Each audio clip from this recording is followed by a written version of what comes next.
Hello ladies, I'm very happy to be back. Welcome to Housewife Radio, a place where you can come and just listen while you work. I love to watch videos on housekeeping and on crafting and sewing, but I have to stop and look.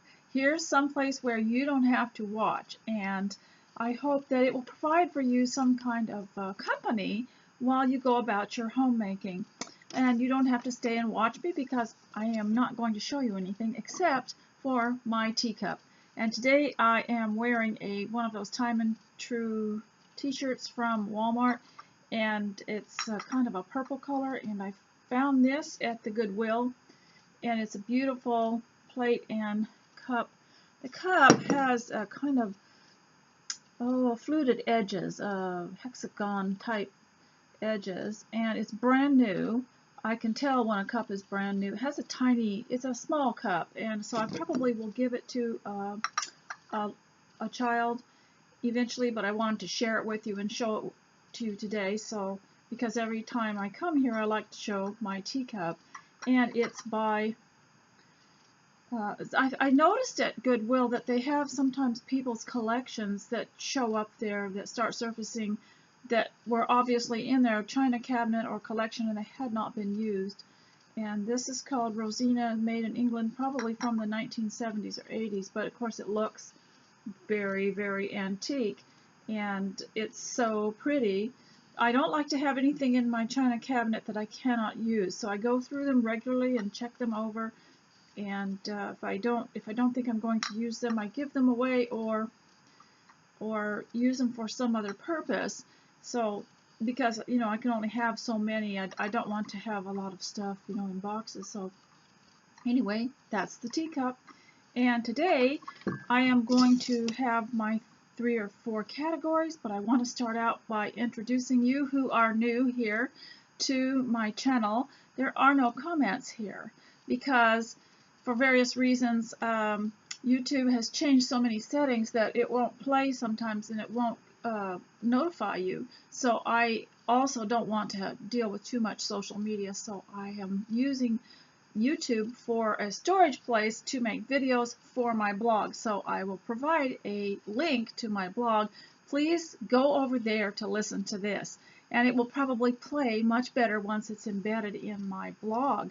That way you can see what I'm all about and some other useful information on the blog, on the sidebar, and visit all my homemaking friends.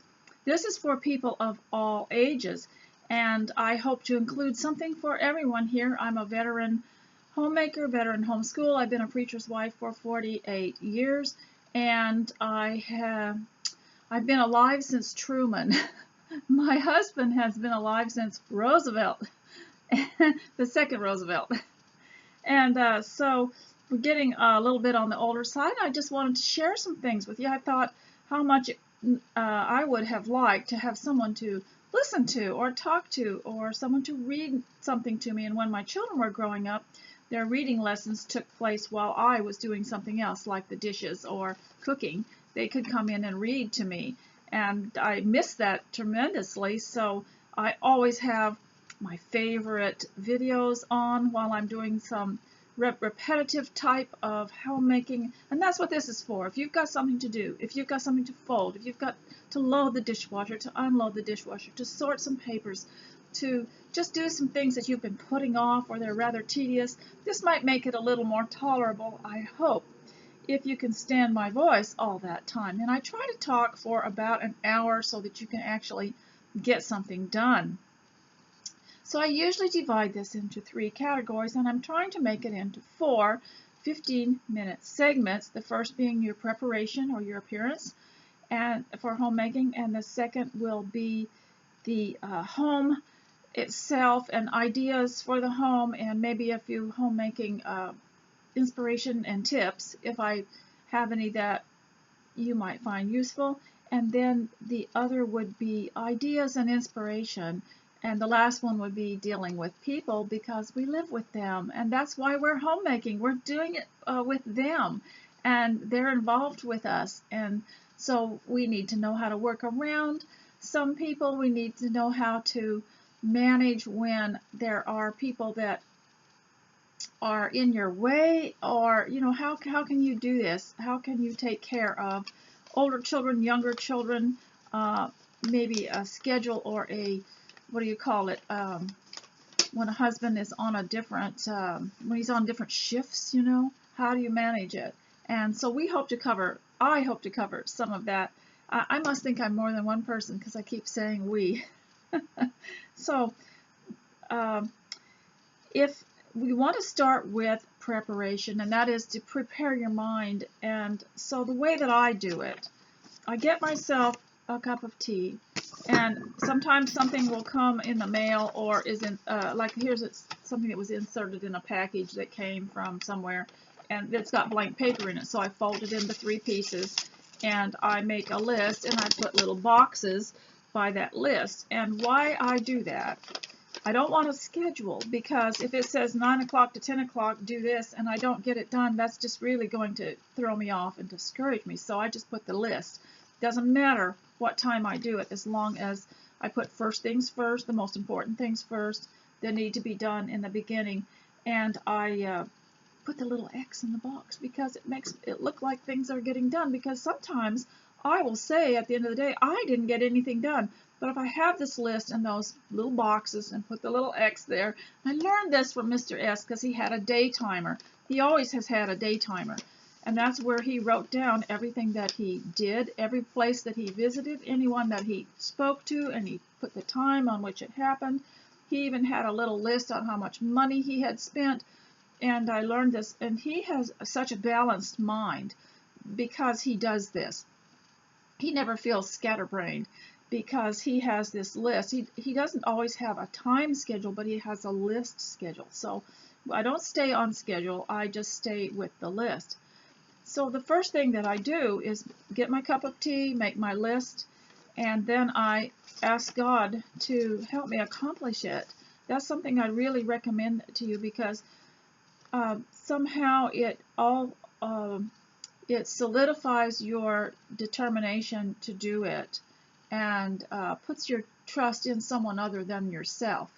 And I think there's something on my screen there. And so the other thing is, after you have gotten ready, now what I mean by getting ready is get dressed, get your hair done.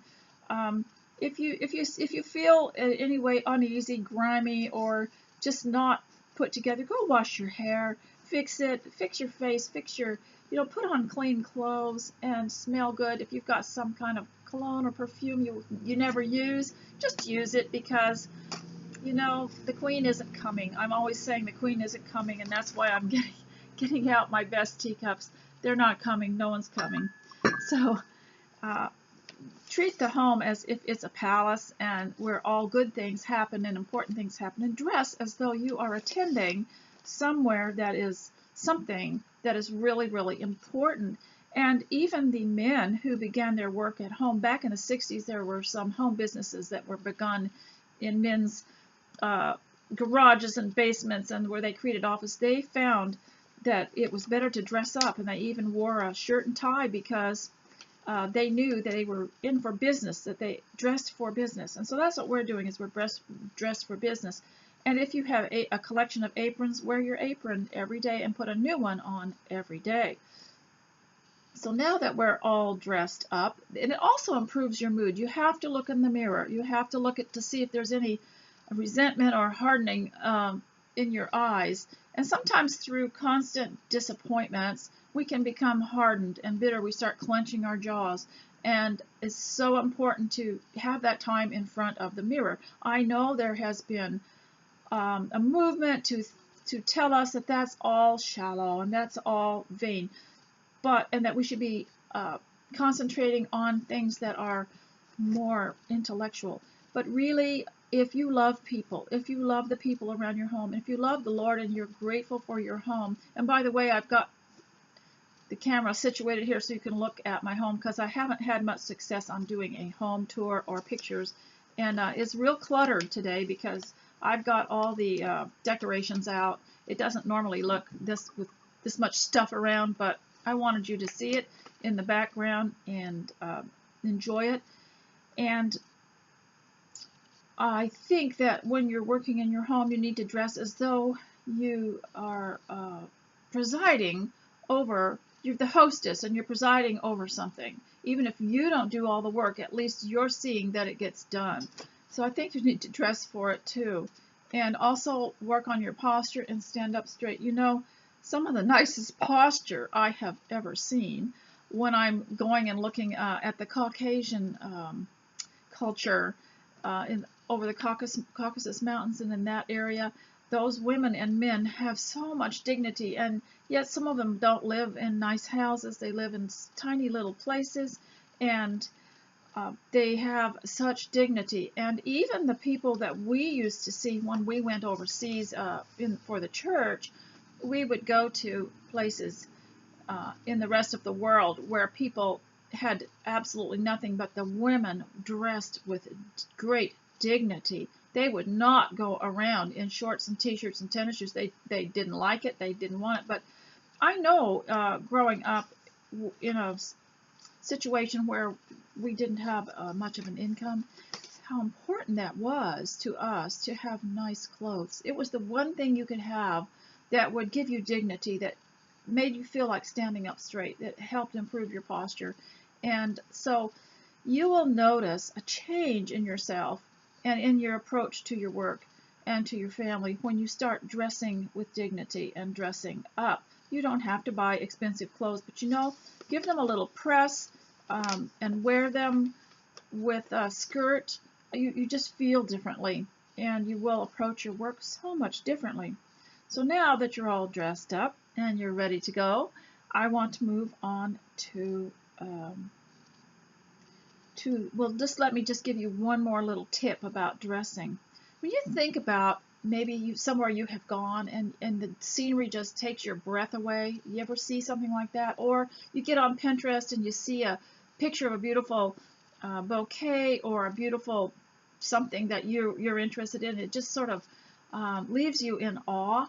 Do you ever think that you should internalize that? That should get into your mind when you're getting yourself ready, so that you reflect that. You reflect that the things that make you happy in your clothing, and you reflect the beautiful creation around you. And I always say, if you do not have the blessing of living in the country like I do, and you have these beautiful scenes all around you, at least put them around your house with the paintings, with the drawings, and fill your house with things from the nature and from so that you do have a window to this wonderful creation, and dress and groom yourself to reflect that beauty. So if nothing goes right throughout the day, this happens with homemakers. Now, you can't depend on a schedule. You can't depend on it, because something will go wrong or something will delay you, such as perhaps you're going to make something in the kitchen and you open your cabinet door and off of the shelf falls something and breaks, and then there's whatever all over the place, oil or flour, and then you have to stop and spend maybe even half the day cleaning your shelves, cleaning your kitchen, and your plans go awry. But you know what? If you are clean and dressed up and you smell nice and you have dignity and you're wearing your apron, those things, you'll just take it in stride and you will adjust to it, and at least you won't be frazzled. Now, when you're really young, you can get away with not taking care of yourself too much. Maybe you could just even sleep in your clothes and get up and you still look cute, you know. So, but you can't as you get older, and that's why I encourage you when you're young, learn to take care of yourself, your skin, your hair, your clothing, and the way you dress, because you will need to know how to do that as you get older, because you can't get away with it when you get older. It just makes you look old. It just makes you look tired. It just makes you look like you're on the way out. It just looks like you're useless. And you want to be relevant to people around you, to the younger ones around you. So take care of yourself. And if you are unsure about that, you can go places and learn how, there are places that will help you learn how to style your own hair, take care of your skin, and dress. And of course, there's so much available now on the web. So there's no reason, and it doesn't have to be expensive. We have here in the USA and even in Australia, we have our reject stores, our dollar stores, and many discount stores. You don't have to spend a fortune on yourself. Okay, so get on your Pinterest if you have an interest in anything, and keep yourself vibrant and interested in many different things in life when you're at home. And that's one of the beauties of being at home, is you do have the freedom and the time to pursue other interests. And one of the things that is forever interesting that doesn't take a lot of going out of your home are the card making supplies and the scrapbook supplies. You can get a magazine that has places that you can order things, and you can see examples of it, and you don't actually have to leave. Now, fabric and teacups are a little different. I like to, touch it, feel it, look at it, look it over really carefully, even if it's a new one. And fabric is the same way. I have to go to the fabric store. I have to touch the fabric. I have to look at it in the light. But the card making is a little different, and you can do a lot of that at home, and it constantly changes. The scrapbooking materials constantly change, and the colors and the things can keep you your mind alive. So that's just one suggestion of an interest. I am not saying everyone should be interested in that, but I'm just giving you an example. I know a lady who was a homemaker, and someone gave her a little piece of stained glass. It was in a picture, and it was stained glass, and she hung it up in a window and enjoyed it so much that she learned how to make stained glass pictures, stained glass windows, and that was her hobby for a while. That's what she liked to do for a while, and I think everyone should have something that they like to do besides housework, housekeeping, and house cleaning. And that's not to diminish it, because what I have done, and many women in my generation did, was they turned the homemaking and the housekeeping into an interest. And they did this by making it, doing more, going beyond going beyond what was necessary, by doing a little bit more. In other words, after you have cleaned the table, you put a little jelly jar with flowers in it from outside on the middle. And they would just add these little embellishments because it was like a finishing touch to everything.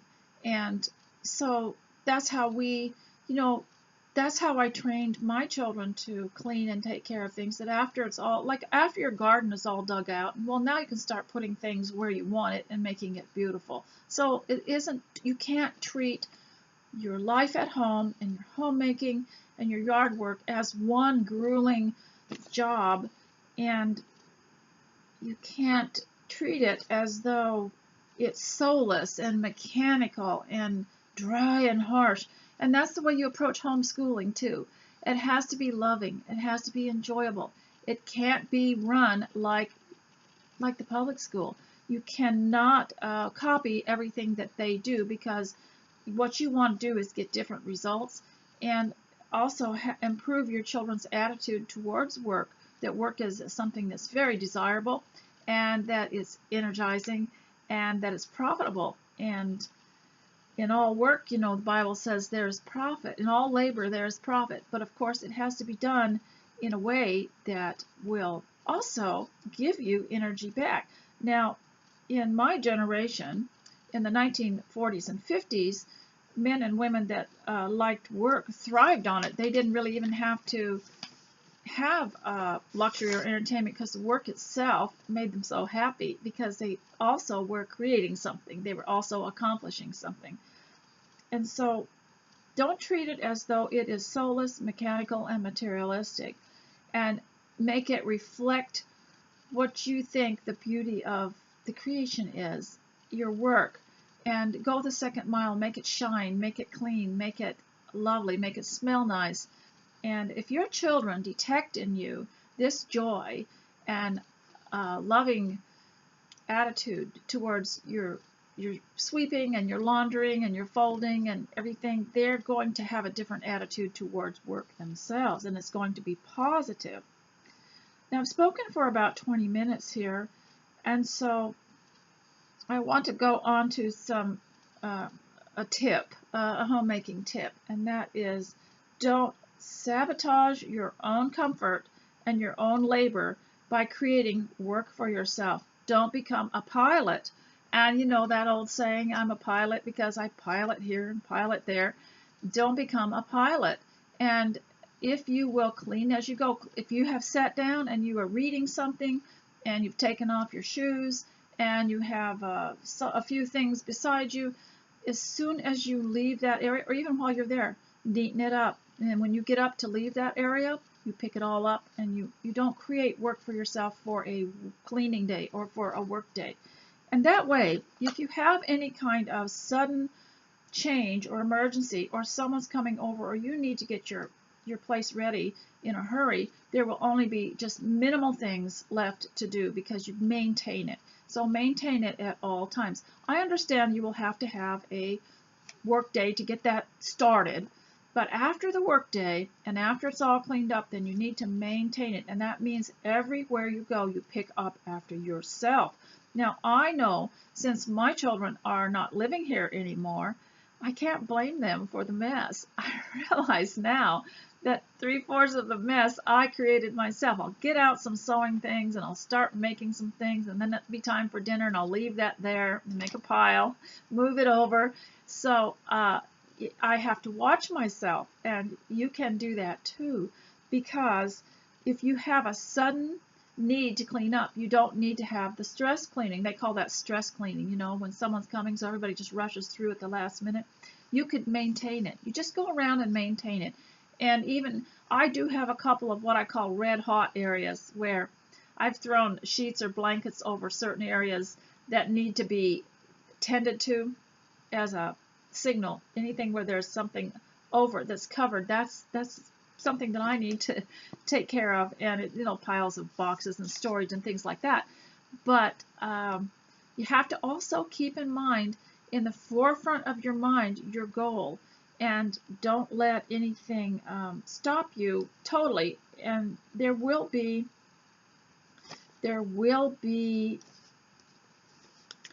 events, people, and even your own thoughts that will stop you, and you get further and further behind, or you never do seem to be able to get to that one thing. But if you will keep in the forefront of your mind, in spite of the fact that you have to stop and put a shoe on a little one, or wipe his nose, or help somebody fix a toy, that in the forefront of your mind, you're also going to pick up where you left off, do a little more. You might not be able to do it all in one fell swoop. And this is one thing that I learned from Mr. S, is that he does things in 20-minute increments. And then he quits and goes on to something else. And then he does something else. And then he comes back and does more of the same thing. And with me, I never thought that I could, for instance, sew a dress unless I had the whole day in front of me and I could sew that dress. So I'd spend all week trying to catch up on everything, which never really happens, and so that I could have that day to sew the dress. But when I learned to do things in increments, like one day you get your pattern out, you read it, you cut out the pieces, and maybe press the pieces. The next day you wash your fabric and dry it, and lay it out, iron it, lay it out, and maybe lay out the pattern pieces. That might be 20 minutes each time. I don't like doing that. I want the whole day, like when I was a teenager and I could sew a dress to wear the next day. I really want that. But I learned that it's okay to do it that way, and it's better to get it done than not done at all if you're waiting for the perfect day so you can do something. And I've learned that with like painting walls and just redoing rooms and sorting boxes of books, that I can't do it all in one day, but I can set aside a little time for it. Now maybe that isn't what you have to do, but that's just one of my hints. So, and whatever you do, strive for loveliness, and that's why we all like Philippians 4:8, whatever's lovely, whatever's true, whatever's good, and also to think on these things, because you know, if the biggest area in which you will be defeated is your own thinking and your own mind, and this is one of the things I think we fight all the time, because you look at something and it looks so daunting and you wonder how in the world you're ever going to get it done. And one thing you have to do is not look too far back and not look too far ahead. If you look too far back and see all your failures, it's just going to make you feel defeated. If you look too far ahead, it seems too insurmountable. So I say take each moment, take each day at a time, and ask God to be with you and to bless you. And if you get discouraged, pray. If you feel your temper rising, pray.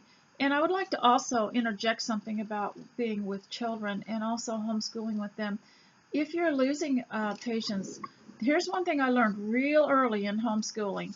If you're losing patience and you're getting upset, put it away. Put it all away and just get it out of the way. There's no point in creating a bad relationship with your children over a bit of schooling. Really, it's not that important. What's more important is love and manners and health. In fact, there is a book you can get, which I had. This taught me a lot. It was for children. It was called Health, Safety, and Manners, and it was from Becca. And it really was good. It had things you could read in it and things they could read, and it educated them at the same time. But really, health, safety, and manners are really more important than a lot of things, and because you can go far in life with those three things. And so and I'll just emphasize again, when you're getting burned out, frustrated with homeschooling, put it all away. Go do something else. In fact, I read about a lady who wanted to homeschool her children, and so and I don't want to make any of you feel bad if you didn't homeschool, you're not interested in it, and you don't care for it. That's fine. I don't want to pressure anybody into thinking that that's all you can do, but I did it, and I have my reasons. And one thing that I read was this woman had, when we had these little magazines you could get, where people from homeschool families would write in about some of their discoveries or experiences, and she said that she was trying to homeschool her children, and then she found out she was pregnant, and they also had to leave their home and build another one. I think her house burned down, and they lived in a trailer for a while, and then they built another house. And she said by the end of a couple of years, they had not even touched a book. They had not done anything homeschooling. But at the end of those 2 years, she said those children had learned more than she had even ever imagined. And so, the learning sometimes is the life. It's about home life. It's about life itself. It's about learning about business. It's about learning about building. It's about learning how things work. And it's about learning how to communicate with people. So I want to go into this conversation thing here, and everybody seems to love the people part of this video series that I'm doing, because I guess it just amuses them. But first I want to go back just a little ways to keeping your agenda in the forefront of your mind. Always pick up where you left off, even with interruptions. And yesterday, I want to tell you about Plan B, because yesterday I wanted to do a video, and I was in the mood, and it was very nice weather out there, and so the light would come in properly to my screen, and I discovered that my video camera was not working. So I decided to go to the next thing on this list instead. So you always have Plan B. It didn't work out, and it's quite an adjustment when you've looked forward to something. I remember on the homestead we would look so forward to all getting in the car and going into the town, doing a bit of shopping, and having some relief from that rough life out on the homestead in the wilderness. And the car wouldn't start. Or the car would start and it would get stuck.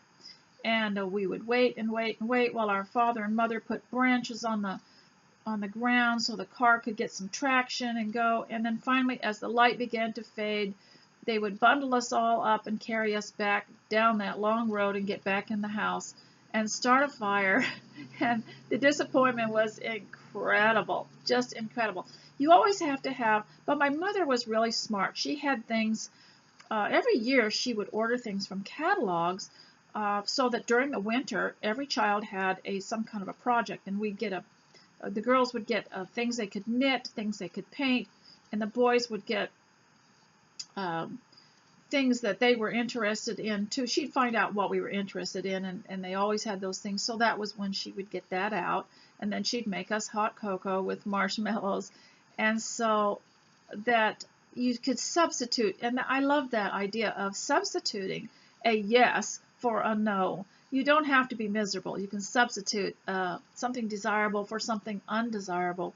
And so with your house work and with your family life, always keep your agenda in the forefront of your mind and adjust to failures. Now, Plan B was not something that was invented in our lifetime. It's not some kind of super salesman success thing that was invented, because the Apostle Paul used it. When a door was closed in one area, he'd just go around somewhere else. You know, he would take different routes on a ship.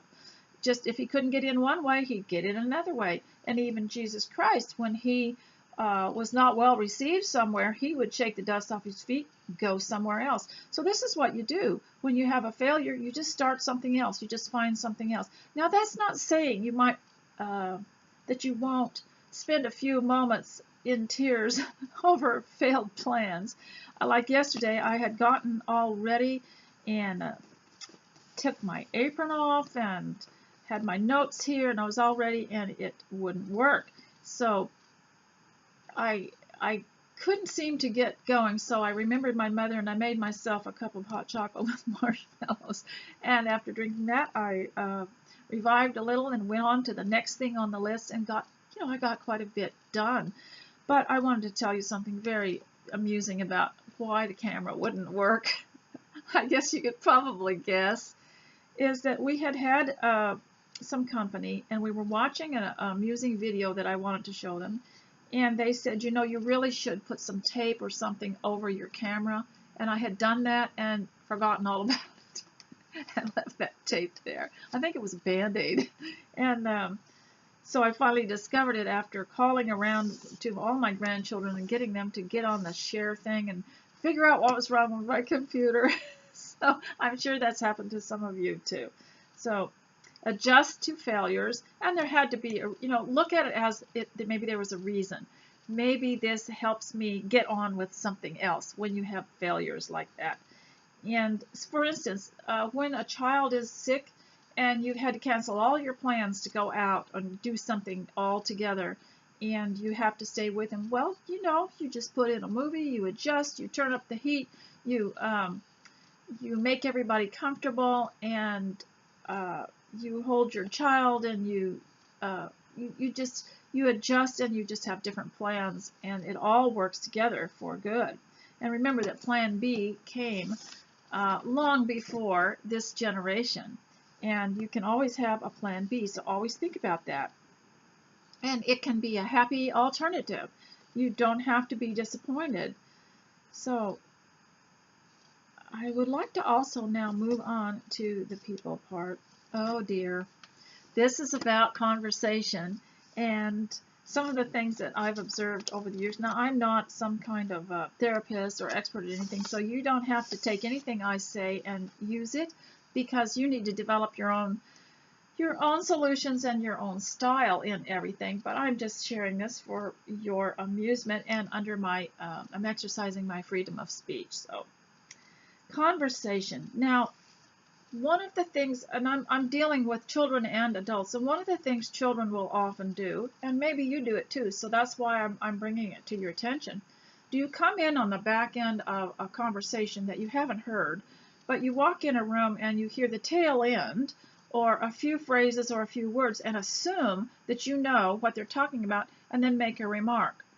And if you've ever done that, you sure do feel foolish when you find out they weren't talking about what you thought they were. And this is something we need to teach our children, because they will often come in, hear a word or two, think that you're talking bad about them or talking about something that they don't like, and will object to it and start an argument, and it wasn't even about that. Or you may start talking to someone and they feel they know what you said, and they'll start jumping to conclusions and repeating your sentences, and it wasn't like that at all. And you have to say, well, if you'll just hear what I have to say. I think that comes from, that's a phrase that Mr. Gibson made, Dr. Gibson made in Wives and Daughters, the fictional story by Elizabeth Gaskell. And he said, if you'll just hear, he was talking to the Mrs. Brownings about his daughter coming to stay with them because he was going to get married. And they were started immediately speculating on who it was, and he said, well, if you'll just listen to what I have to say, you'll learn of my own, my plans. And so this is the thing, is that, and I have a problem with that too. See, sometimes you have to rephrase what you're saying so they don't do that, so people don't do that. Is you may have to say, I'm going to tell you about such and such, and here's how it happened, so that they don't. You can't just start relating something to some people, because they will catch the end of it and go away with it, run with it. So you have to be really careful. In conversation, people that want to argue, because I want to include these arguing style of conversations, people that want to argue think that that's a style of conversation. They may not be devious, hateful people. They just are used to doing that, maybe have grown up doing that, and it's a habit they can't stop. They want to debate and argue with everything. In fact, I think sometimes we need places for people to go where they can just debate, because they tend to be taking it out on their families now, people that like to debate and like to argue. And so we need to have debating places where people can go and get that out of their system, so they'll come home and have friendly, sweet, warm conversation. You can still have meaning to conversation without debating. But a lot of people think that arguing is a style of conversation, that's the only way they know how. And they will grab the end of something that you said, or even the beginning, and jump to conclusions. And it isn't what it is at all. And you can teach the children, be sure to listen to the whole thing, to the end of the matter, as Proverbs says, and don't jump in and conclude anything until you hear what it's actually all about, because it's not what you thought it was. And I have done that too. I have been in a shop, and someone came in and asked the proprietor something about a studio apartment. And I was so glad I kept my mouth shut, because I knew where there was a set of studio apartments that was created by one of the charities, And I'm so glad that I was too shy to say anything, because I thought she meant a studio apartment, but she was looking for a dance studio. And someone had said, yes, it's in an apartment somewhere. And of course, I am so glad I listened to the whole thing. But you can really embarrass yourself by coming in on the wrong end of a conversation. So the arguing style of conversation, I wish that I could tell you more about this. There are two things that I want to bring up about that. Is that the arguer will have to be distracted. Now, I don't think that an arguer can always be cured unless they have a deep conscience with the Lord. Unless you bring it up to him, do you realize that you are, if you say something, do you realize you argue a lot and it puts a lot of stress on you, and I can see that you're getting agitated and upset. Do you realize that that might be affecting your soul and your relationship with other people? And if that person has a really sensitive conscience towards God, they will change. But a lot of people aren't going to change their conversational style and their constant arguing, and they will have to be distracted, and you'll have to protect yourself from it if it creates a lot of stress. And I have found that the people that just limit the amount of information that they give to the arguer is very helpful. Just, because these people only, I've noticed this with the arguer, they only use the information you give them, and they grab onto a word, and they grab onto a sentence, and they will object to it. That's their exercise. That's how they do that. They will, for instance, if you say, it's a nice day today, and I came in early because I wanted to do such and such. They will say something like, well, I never do things like that. Well, I don't do that. Well, I didn't think we had to do that. And I'll automatically say the opposite, because they think that's how you talk. They really do. or they might be just deliberately it might be just deliberately trying to make it uncomfortable for you to be happy, to talk. So I have found that the people that just limit what they say around these people. Now, there is something that is a problem, is that if a person is hard of hearing or they have any dementia, it's very important to limit your conversation, because they do not always understand it, and they get belligerent or argumentative, and they also cannot hear, and they hear it wrong. So mark those people and be a lot more thoughtful and careful with what you say to them, so that you don't get into it with them, okay? And also avoid hasty, sharp replies. A hasty, sharp reply often comes in at the end of somebody's sentence and drowns out part of what they're saying by a sudden remark, like, well, you don't have to do that. Well, I told you not to do that. Well, don't. And be careful how you treat your children. These are precious souls that one day are going to be taller than you, and you don't want them, and they're going to be your future social life. And if you don't want them to reject you when you're older, don't be harsh with them when they're younger. These constant, hasty, sharp replies only make children sad, and they don't give them the inspiration to do well, to do better. They need encouragement, but they also need firmness in the way that you talk, but the firmness has to be based on kindness, not on frustration. So avoid hasty, sharp replies. It's bad for you anyway. If you start developing the hasty, sharp replies with your children, then after they're all gone, you just become one big hasty, sharp reply. So you want to develop, what do you want to be when you're older? Do you want to be a sharp, mean, old lady? Or do you want to be kind and loving? And so you're developing these habits, and they're hard to break. So, and the other thing to avoid using is the squinty eye. And that is what we used to call the suspicion. You know, you can't. Have you ever talked to anybody? You're just talking, you don't have anything to hide, and it's just friendly conversation, friendly banter, and somebody squints their eye and says, what do you mean by, such and such, and they'll catch some little word, and then you'll just wear yourself out, exhaust yourself explaining what you meant, and it just goes on, and they get more and more suspicious. And so I would say avoid the squinty eye, and if somebody does that to you, don't go anywhere with it. If they say, what do you mean by, or they got the squinty eye, just say, I don't know, I don't know. And avoid using the squinty eye on anyone. That's not nice. No one likes to see that, and it gives you wrinkles too, so don't do that. So remember that conversation that does not bring sweet fellowship is really not very worthwhile, and the arguing is really bad. And if you get an arguer in your midst for some reason, whether it's a member of the family or you're in any kind of a group that you have to be in, that sometimes with some people you can, if they're not changeable, if they're not interested in changeable, and they have been known to be that way for 20 years, don't try to change them. Just leave it alone. And you can play the statistics game with some people.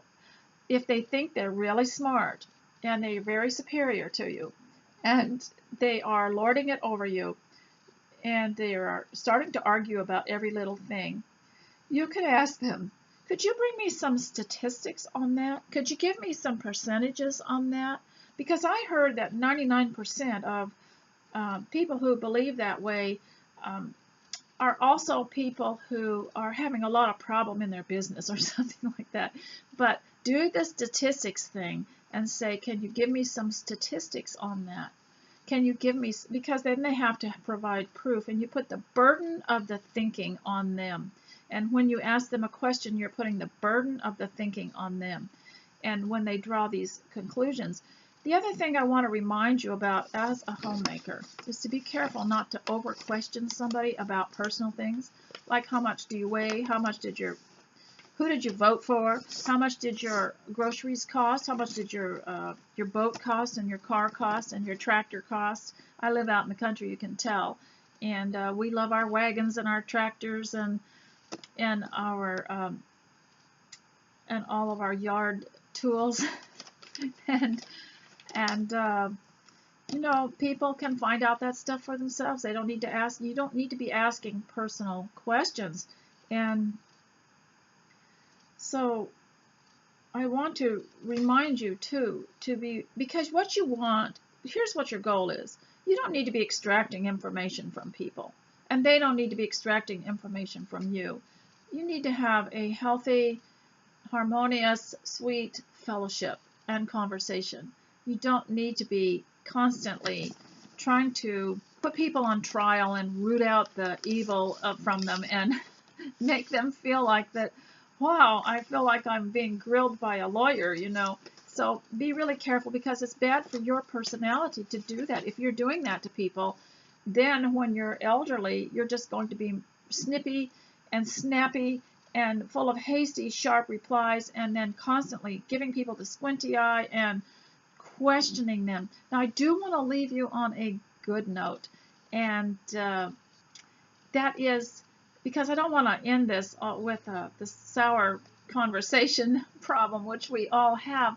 Now, it's possible you're just starting out and you're not getting any of this negative in your life. That's great. And I don't want to tell you, I don't want to say that just because you're a homemaker, you're going to have all this conversation problems. But you do need to be aware of it and to be wise. And so I can tell you stories, you know, of my mother and people that would come and see her and try to start arguments, and in even my own life, and how we learned by making mistakes, how to do it differently and how to cut down on it. So I want to tell you that one of the reasons that to home make is because if you have a goal and a dream of having a certain atmosphere in your home, then I would suggest that you keep that desire and check your home and make sure it's what you want it to be and where you want to be. And when you know, here's how you will know when you are achieving those goals to make your home the most desirable place in the world for you and your family, is when you're out and you have to do a lot of errands and you have to do your groceries and you have to do a lot of other things, and you can't wait to get home. And in fact, sometimes might even cut your shopping trip short because you just have a feeling you've got to get back and touch base. Then you know you've created that atmosphere that you want.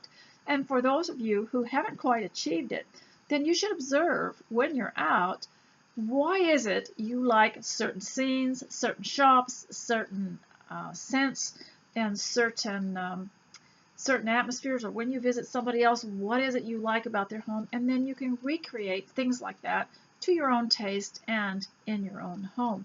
Now, ladies, I've spoken for 45 minutes, and I do want to stay here for an hour. So I want to go back to the parents and children, okay? So God created parents and children together so that the parents could look after the children and that the children could look to the parents as their caregivers and authority. And unfortunately, no sooner are they born than other people are claiming that they want authority over both the parents and the children. And so for the good of the child and the good of the parents, the authority belongs to the parents, not the government, not the schools, not even the church. The authority over children and the care belongs to the parents. Now, it's very tempting to outsource your own parenthood. You can outsource everything. So that all experts the so-called experts that you know, are doing all the parenting for you. And I have often said that a lot of people are very happy for the parent to pay for everything, to pay for the clothes, and also to do all the janitor work, keep the house clean, take care of the child, keep them clean, bathe them and everything, and feed them. But they want to do everything that has to do with the child's souls, their emotions, and their education. So that was one of the reasons that I felt that I had to homeschool. Now maybe it doesn't bother you, and I don't want to turn you off if you didn't do that, but I knew that if I tried to reform the public school, I would spend 12 years trying to do it, because it's a huge system and you really can't change it. That I would lose my children in the process. So I would have to have them under their parents' care and authority, and not under the school's care, which they didn't take very good care of them, which I could probably tell you stories if you wanted to write to me on email. I probably won't broadcast any of the horror stories of our experience in the school system when I was growing up, and in the beginning with my children, and how we finally were forced to go home. And so many of you have probably had experiences like that in the workplace too, where you finally figured out that you probably could do better at home and thrive and help your family at home. And remember also, in everything that you do at home, to always precede it with prayer, and any endeavor, that anything that you want to proceed with prayer, and because no good can ever be accomplished, no real lasting good can ever be accomplished without the Lord. And so be dedicated in that respect. Read your scriptures daily and be prayerful about everything, and also watch your what you would call, I guess, your personality and your mood and your temperament. Watch that, and you will find that your temperament will be more even when you're not doing things that are unnatural to you. Like I said, about homeschooling, once you start losing your temper, just put it away. And that's when you start realizing there are some things that will trigger you. There are some things that will make you angry. If you can remove the things in your life and in your house that make you angry, and also the things that make you happy and make you smile, if they're good, if they're pure, and if they're lovely, then you can have more of that to replace it, But I also wanted to just reinforce the idea that you don't have to participate in any kind of thing that breaks down your home, that runs down your home, that ruins your mood at home. And if someone is trying to get you to argue, now fortunately now we have cell phones, which now you can get a text and you can ignore it, or you can get a call and you can ignore it. But in the old days, our phones used to ring, and there always was. Everybody said there were always one or two people that wanted to argue or wanted to use up all your time. And I don't know if you've noticed this, but some people like to sabotage you if you're a homemaker, because they think you have lots of time.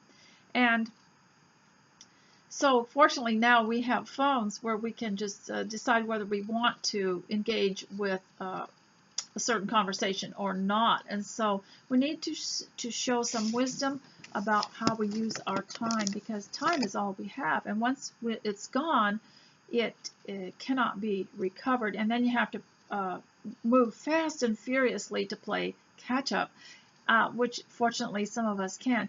And don't get involved too much with other people if they're taking up huge amounts of time, if there are people that are trying to be in your home so much or around your children that that it's starting to affect everyone's attitude. You want to be careful about that. And of course, there are probably a lot of you that could write in and leave a comment for me on experiences you've had with other people when you're trying to get your family cohesive and you're trying to get your house the way you want it. How they can take up enormous amounts of time and really give you no progress in return. And I'm not trying to discourage you from being hospitable and from having company, but we need to be very selective, and we need to have some criteria of people that we will have over, and also being very careful also in the conversation, so that it doesn't erupt into arguing. And if you get an arguer, you can distract them in some way. And I have often said, you can say, will you just excuse me a minute, and then go into another room and get something, or do what Fanny did in Sense and Sensibility, and every time an argument, you can sense that it's coming on, or somebody's getting, where they're contradicting all the time, is just say tea, bring your teapot out, say tea, tea, and distract them with tea. So there are other techniques, and the point is that you want to have a good experience in the home, and you want to get better at what you do so that you can teach the next generation. So ladies, until next time, I hope that you will please leave me a comment.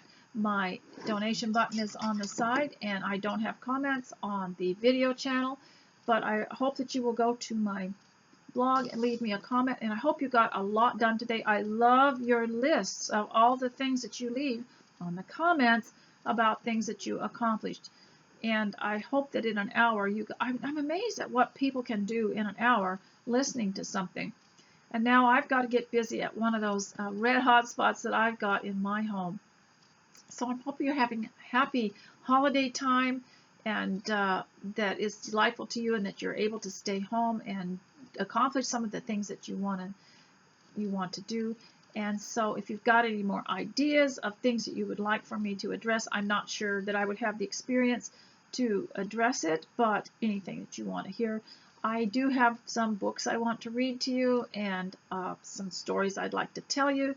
So if I have time, I will tell you something that was in my book, Just Breathing the Air. And my mother she was from Canada. She was from the prairies in Alberta. And she was so innovative, and we had to go somewhere, and in those days you just got out of the homestead when it was light, and if you had to go, you just left everything. And she left all the plates on the table, and it was a big family, and we didn't even wash the dish, just left the plates there. And we had to go somewhere, and we expected to be back that day. Well, of course, it was a lot of trouble. You had to go down to the lake, get water, heat it, and create a wash tub to wash your plates and stuff. So she was very wise. She made good use of the daylight, and we had to go somewhere. But we ended up having to stay longer than we expected and spend the night somewhere. And when we came back, there were no clean dishes. So my mother built a fire, and she cooked a meal, and she turned the plates upside down to the other side, which was clean. And I always thought that was so clever. I don't know if anybody else has ever thought of doing something like that. But of course today, we have paper plates and everything. But that was just something that she did. She was just so smart, and nothing ever hardly anything ever got her down. She always had a very clever and amusing way of overcoming some of the hardest times. And hopefully you'll be able to do this too, and then you'll have stories that you can tell. So everything is a story and becomes a saying. And so anyway, ladies, thanks for coming, and God bless you, and I'll see you next time. Bye.